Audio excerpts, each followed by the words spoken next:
இங்க வீட்டு வேலை பாக்குற பொண்ணு 64 வயசு முதலாளியோட கால் அமுக்கி விட்டுறதுல இருந்து அவரோட ட்ரெஸ் அயன் பண்ணி போட்டு விட்டுற வரைக்கும் அவர் அவ்வளவு கேரிங்கா பாத்துக்கிறா. நீ ஏமா எனக்கு இவ்வளவு பண்றேன்னு கேட்டதுக்கு எனக்கு உங்களை ரொம்ப பிடிச்சிருக்குன்னு சொல்லுவான். இவருடைய 2 மருமகளுங்களுமே அந்த பொண்ணை பயங்கரமா வேலை வாங்குவாங்க. இந்த ஆளை ஒரு ஆளாவே மதிக்க மாட்டாங்க.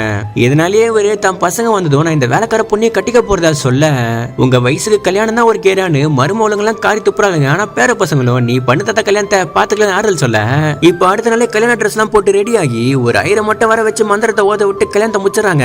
வீட்டு வேலைக்காரி காலெல்லாம் உள்ள வேண்டியதா இருக்குன்னு சொல்லிட்டு மருமகளும் புலம்பிக்கிட்டு காலில் வந்து ஆசீர்வாதம் வாங்கிப்பாளுங்க. இப்பதான் அந்த வேலைக்கார பொண்ணோட உண்மையான முகமே வெளியே வருது.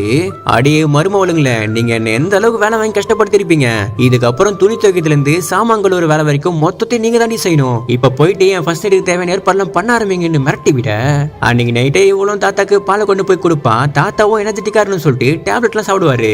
அப்படியே இந்த பக்கம் மருமகளுங்களும் பசங்களும் வர வர தாத்தா ஓவரா பண்ணுது, நம்ம ஒரு பேர்ல இன்சூரன்ஸ் போட்டு அவரை கொன்னுட்டு அந்த இன்சூரன்ஸ் நம்ம கிளைம் பண்ணலாம் பிளான போடுறாங்க.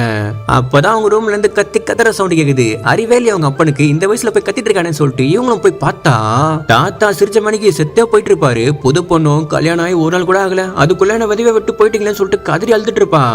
இப்போ இவங்க எல்லாருமே வெளியே வந்து இப்பயும் ஒண்ணும் கெட்டு போகல, தாத்தா உயிரோட இருக்கதா சொல்லி ஒரு பேர்ல இன்சூரன்ஸ் போட்டு ஒரு 2 நாள் கழிச்சு ஒரு செத்துட்டா சொல்லி இன்சூரன்ஸ் பணத்தை கிளைம் பண்ணலாம்னு பிளான போட, இதெல்லாம் ஒரு பக்கத்துல இருந்து வேலைக்கார பொண்ணு கேட்டுட இவ்வளவு சீப்பா பிளான பண்ணிட்டு இருக்கீங்க, இப்ப அதை போய் வெளியே சொல்றேன்னு சொல்லிட்டு போவா. நீ மொட்டை தியாட்டர் சொன்ன, நீ தான் ஃபர்ஸ்ட் நைட்ல வச்சு அவரை கொன்னுட்டன்னு ஓ மேல கேஸ போட்டுருன்னு மிரட்டுறாங்க. உனக்கும் இந்த பணத்துல கமிஷன் தரேன்னு சொன்னதால அவளுமே உங்க பக்கம் சாஞ்சிடுறான்.